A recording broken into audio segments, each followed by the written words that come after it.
First thing I want to say about best indie game of any year is that there's no definitive answer. Right. It is impossible to play not just every indie game, but every good indie game. Right. It's just there are two, and this is I'm actually. And then to compare them. Yeah. Like, because they're so varied. Like, you know, indie games can be just about anything today. Yeah.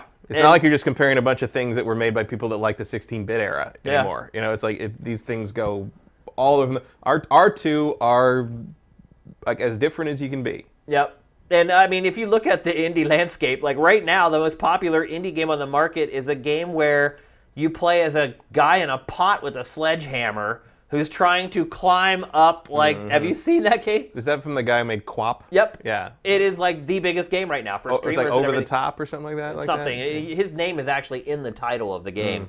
But that's like the big streaming game right now, and that game is just so bizarre and I wonder weird. if that'll be a trend going forward, like putting your name in the game title because of PUBG. It's smart. Yeah. I mean, honestly, especially if you want to eventually maybe work at a bigger studio or whatever. Although I don't know why you would if you're successful on your own. But anyway, so look, this award, either game that Matt and I give our awards to, we're not really saying this is without a doubt the best indie game. We're basically saying this is the indie game that we had the time to play this year that we enjoyed the most. And with that in mind, what's your pick for best indie game of 2017? My pick is Hellblade: Senua's Sacrifice. The first AAA indie. AAA indie game. AAA indie game, to quote Jim Sterling. This one, I really liked it just in terms of like the story it told, the way it explored kind of the mental illness aspect of things. If I was going to give a best voice performance award to something this year, I mean, I like Failsafe, and Ashley Burch did an amazing job as Aloy, but I would give it to, and I can't remember her name, but she's the one, not the main character, not Senua, but the narrator and the lead voice, the lead voice in Senua's head. Yep. She is amazing in this game, I mean, and the audio in this the is audio off the mixing chain, is like, this is an achievement in It so really many is. ways, Yep. and you play it and like. You would never know it was made by, you know, for that amount of money, like $2-3 million or whatever it was. I think it was 10 was 10. their budget, yeah. But, you know, Still. no publisher, no nothing, but it looks, you know, it can hold its own against something like God of War. For sure, and, yeah. It's a satisfying game. It's a pretty simple kind of combat and puzzle game at its core, but, like, it has an ambition beyond being just a game that's fun to play, and I think it gets there. And I was really, really happy I played it. And I've always been really happy I played Ninja Theory's games. Like, I think they're a good team. They got a little... We got flack for DMC. A little hammered for DMC because, you know, look, I think that game's actually the best Devil May Cry game. It probably but, like, is, yeah. I understand why people don't think it fits the series, but, like, if you're talking about just, like, objectively, like, it's the best game in the series, yeah.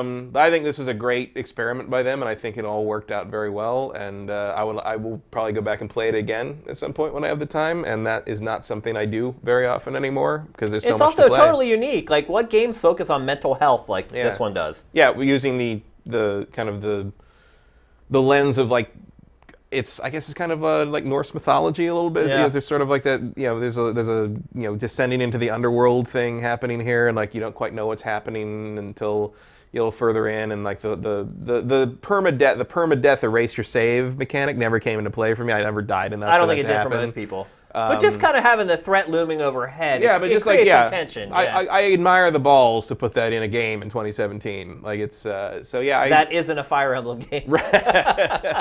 And even Fire Emblem, unless you choose not to do that. Yeah, it's starting to ditch it now. Yeah. But no, I thought this was great, and I almost did pick your pick. I mean, it was that close, but just I really admire what they did here. And again, I could. And I thought you would cover. The other game. I figured you had that. And again, I don't think this is one of those definitive awards. No. I don't think anyone can really determine what the best indie game of any year is at this point. If someone was like, I'm going to play one indie game, and instead of picking this, they pick your pick, I'd be like, that's totally fine. Yeah, absolutely fine. I get your pick as well. So my choice for best indie game of 2017 is Cuphead. If you haven't played it yet, go buy the frickin' game. What I love about Cuphead is it is a really challenging game, and you know, in general, games like that tend to grate on my nerves after a while. But what's good about Cuphead is that the whole game is comprised of little bite-sized pieces. So it's not like a game like Dark Souls, where the save points are stretched few and far between, and you have to really commit to it to play it. What I like about this game is you can just pick it up, play one level. You can play it 50 times and maybe you don't beat it, but you still have fun. You can put it down. You can come back. You can pick it right up and keep playing. So this has kind of turned into, like in the past, Call of Duty games has turned into this thing where I have 20 minutes here, 15 minutes there. I would pick it up and play, waiting for my wife to get ready for dinner or whatever. This has kind of turned into that game. I have just a little bit of time here and there that I can put into playing. This is a game I've started to pick up. I fully believe that eventually one day I will finish this game.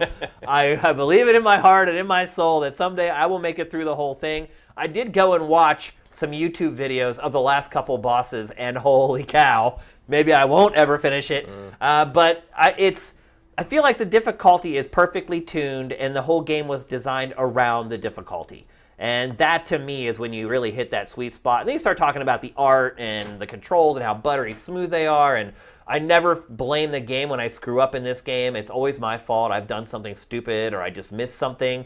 Cuphead's a great game. There's a reason it's getting lots of accolades. If you haven't bought it yet, I highly recommend it. It's not on all platforms, though, yet. But I have a feeling probably next year you'll get this on PlayStation. Yeah. I always forget it's not on PlayStation. It's such a weird omission. It absolutely is. So there is a big market out there that has not had access to this game yet. But I have a feeling you're going to get it. I'm guessing this was just a timed exclusive. It wasn't actually a legitimate exclusive. And it hasn't sold well enough that I could see Microsoft like going to them post-haste and saying, hey, this is ours here's some now. more money. We want to keep it. So I have a feeling it'll be out on PlayStation next year. But it is on PC, right? Yeah. So, I have it on PC. Yeah, so some of you, it's not like demanding. You're not going to need like a really good card to play the game. So if you have a PC and you have a decent graphics card, you can pick it up that way as well. But I had a ton of fun with this game. Probably for a pretty good price at these, presumably the Steam holiday sales coming in pretty soon. Yeah.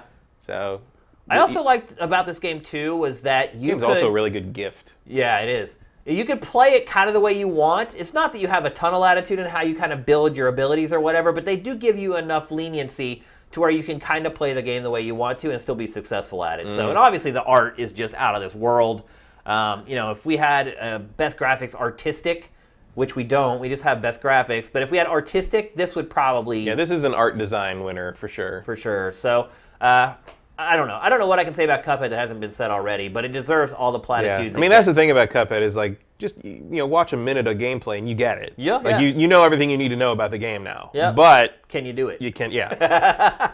And the other thing too is because the game is so cool and the graphics are so awesome, you want to see what's next. You want to see what that next boss is going to be. You want to see what that next stage is going to be. And it's so avant-garde. It's like here, of course, you're battling like against a... Is it a cash register? It's a slot machine. Whatever. Like, you just never know what's going to come next in this game. And I love it. I still love it. I'm still playing it. And I also think it's one of those indie games you'll get a lot of value out of because you're not going to beat this in a couple hours. Yeah. Trust me on that one. It's just not going to happen. So, another great year in indie games. But it's also a good game to, like, if you're into, like, couch co-op. It works for that. But it's also fun, even if you're not playing co-op on the same screen, it's fun to just, like, pass the controller and okay, your turn, you try it. Yep. It's like it's an old school game in that regard where I used to just take turns trying to beat that boss or that level. Yep, you're absolutely right. And I haven't got a feeling from a game like that in a long time. Yeah. Now that I think about it, man, it's been quite a while. So there you go, Cuphead, my indie game of 2017.